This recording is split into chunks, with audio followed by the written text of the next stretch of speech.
नमस्कार दोस्तों, आप सभी का स्वागत है आपके अपने YouTube चैनल प्रयागराज एजुकेशन पर। सबसे पहली कक्षा सीटेट 2023 20 अगस्त को होने वाली परीक्षा के लिए हम मैथ की कक्षाएं स्टार्ट कर रहे हैं। आज से 20 से 25 कक्षाएं होंगी, जिसमें आपको मैथ में 15 से 15 नंबर का टारगेट रहेगा कि आपको 15 प्रश्न आपके कक्षाओं से आ जाएं। तो चलिए शुरू करते हैं। आज हम सबसे पहली कक्षा है नंबर पर, संख्याओं पर। कि संख्याओं में हम सबसे पहले पढ़ेंगे प्राकृतिक संख्याएं। सबसे पहला टॉपिक हमारा है प्राकृतिक संख्याएं। किन्हें हम प्राकृतिक संख्या कहते हैं? Natural numbers. 1 से लेकर, तो आप नोट्स बना लीजिए, नोट्स लेकर बैठ जाइए लिखने के लिए। 1 से लेकर जितनी भी संख्याएं हैं सभी प्राकृतिक संख्याएं कहलाती हैं। 1 से लेकर 1, 2, 3, 4, 5, 6, 7, 8, 9, 10, 11 जहाँ तक संख्याएं हम सोच सकते हैं वो सभी संख्याएं प्राकृतिक संख्याएं कहलाती हैं। सबसे छोटी प्राकृतिक संख्या 1 है। सबसे बड़ी प्राकृतिक संख्या ज्ञात नहीं कर सकते हैं, क्योंकि अनंत तक संख्याएं होती हैं तो उनको हम इनफाइनाइट ज्ञात नहीं कर सकते हैं। अगला है पूर्ण संख्याएं, होल नंबर्स। प्राकृतिक संख्याओं में जीरो को भी शामिल करने पर पूर्ण संख्याएं बन जाती हैं। यानी अगर प्राकृतिक संख्याएं 1 से शुरू होती हैं तो पूर्ण संख्याएं 0 से शुरू होती हैं। यानी कि 0 सबसे छोटी पूर्ण संख्या है और सबसे बड़ी पूर्ण संख्या हम ज्ञात नहीं कर सकते हैं। यानी प्राकृतिक संख्या 1 है, 2 है, तो ये भी प्राकृतिक भी हो गई और पूर्ण भी हो गई। यानी कि प्राकृतिक संख्याएं 1 से अनंत तक, पूर्ण संख्याएं 0 से अनंत तक। केवल 0 पूर्ण संख्या है और 1 से लेकर जितनी भी संख्याएं हैं सभी संख्याएं पूर्ण संख्याएं भी हैं और प्राकृतिक संख्याएं भी हैं। अगला हम देखेंगे सम संख्या।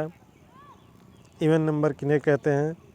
तो सम संख्या जिनके इकाई पर 0, 2, 4, 6 या 8 हो। यदि कोई भी संख्या है, जैसे हम लिखते हैं 384, तो इसके इकाई पर 4 है, तो यह संख्या सम संख्या है, यानी इवन नंबर है। यदि इसको हम 2 से डिवाइड करेंगे, भाग देंगे, तो कट जाएगा, शेष नहीं बचेगा, तो भी यह सम संख्या है। तो सम संख्या के लिए हम याद करेंगे जिनके इकाई पर 0, 2, 4, 6, 8 हो, वह संख्या सम संख्या कहलाती है, अथवा वह 2 से विभाजित हो जाए। अगला है विषम संख्या। विषम संख्या किन्हें कहते हैं? हम ऑड नंबर्स हम देखेंगे। ऑड नंबर जिनके इकाई पर 1, 3, 5, 7 अथवा 9 हो। 1, 3, 5, 7 या 9 हो, या 2 से विभाजित 9 हो। जैसे कोई भी संख्या, जैसे 19 है, इसको इसके इकाई पर 9 है, अगर हमको इसको 2 से भाग देना होगा, विभाजित करना होगा, तो ये विभाजित नहीं होगा, इसमें शेष बच जाएगा, तो यह विषम संख्या है। इन सब को आप नोट करते चलिए, क्योंकि इन्हीं पर अभी इसके बाद प्रश्न भी कराए जाएंगे जो सीटेट में आए हैं और कुछ स्वयं के द्वारा बनाए गए हैं। तो आप इनको विशेष रूप से ध्यान दीजिएगा। इस क्लास से आपकी एक सवाल बनेगा। अगला है भाज्य संख्याएं, कंपोजिट नंबर्स। भाज्य संख्या जो संख्याएं स्वयं व 1 के अतिरिक्त अन्य संख्याओं से विभाजित हो जाएं। जैसे 10 है, 10 मान लीजिए 1 से भी विभाजित होगा, 10 से भी विभाजित होगा, और 2 से 5। यानी कि जो संख्याएं स्वयं और 1 के अतिरिक्त अन्य संख्याओं से विभाजित हो जाती हैं वह संख्याएं भाज्य संख्याएं कहलाती हैं। और अभाज्य संख्या प्राइम नंबर्स। जो संख्याएं स्वयं व 1 के अतिरिक्त अन्य संख्याओं से विभाजित न हो तो अभाज्य संख्याएं कहलाती हैं। जो अभाज्य संख्याएं होती हैं वह केवल अपने से कटती हैं और 1 से कटती है। 1 से सभी संख्याएं कटती हैं और अपने से, तो ये अभाज्य हो गई। अगर 2 संख्या से ज़्यादा, यानी कि स्वयं और 1 के अतिरिक्त अन्य संख्याओं से कट जाए तो वह संख्या हो जाएगी भाज्य। अगर केवल अपने से और 1 से कट रही है तो हो जाएगी अभाज्य। आगे हम देखेंगे कि अभाज्य संख्याएं 1 से 100 के बीच में कौन कौन सी हैं। 2, 3, 5, 7, 11, 13, 17, 19, 23, 29, 31, 37, 41, 43, 47, 53, 59, 61, 67, 71, 73, 79, 83, 89, 97 ये सब संख्याएं अभाज्य संख्याएं हैं। फिर हम आगे इस पर देखेंगे कि सबसे छोटी अभाज्य संख्या 2 है। आपने यहाँ पर देखा सबसे छोटी अभाज्य संख्या 2 है। सबसे छोटी व सम अभाज्य संख्या भी 2 है।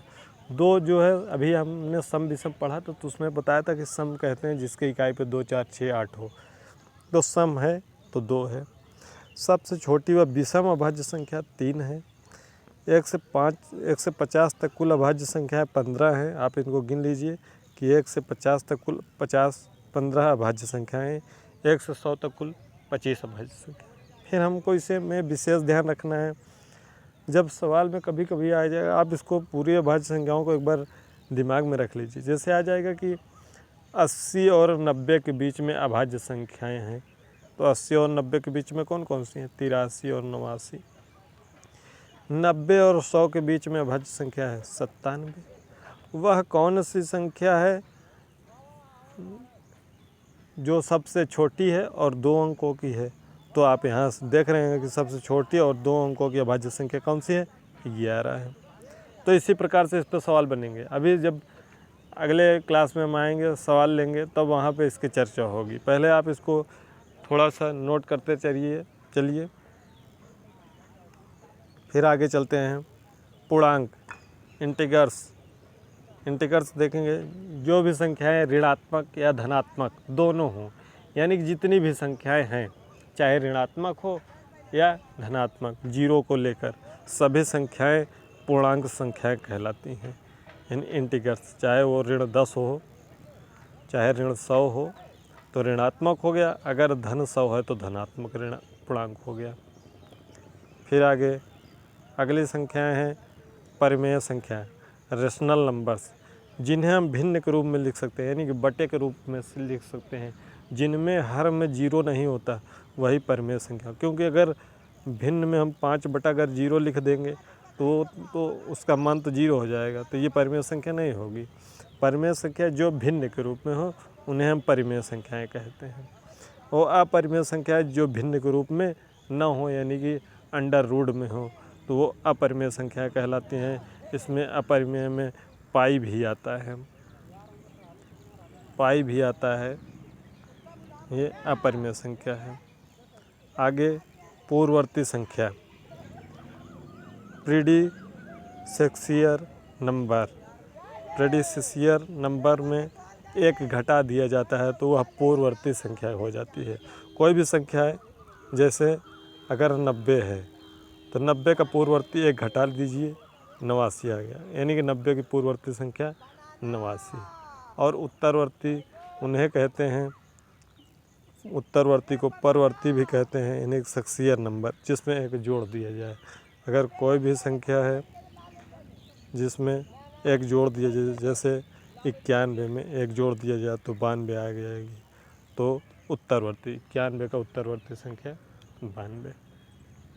तो चलिए हम अगली कक्षा में मिलते हैं, जहां हम इकाई दहाई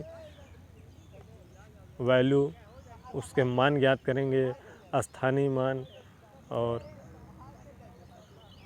अंकित मान देखेंगे अगले चैप्टर में। तो मिलते हैं अगली वीडियो में। अगली वीडियो से हम लाइक, शेयर, सब्सक्राइब के लिए कुछ नहीं कहेंगे, केवल ये पहली वीडियो है जिसमें हम आप सभी से कह रहे हैं कि आप अपने मित्रों दोस्तों तक इसको शेयर कीजिए कक्षा को। मिलते हैं अगली कक्षा में। धन्यवाद।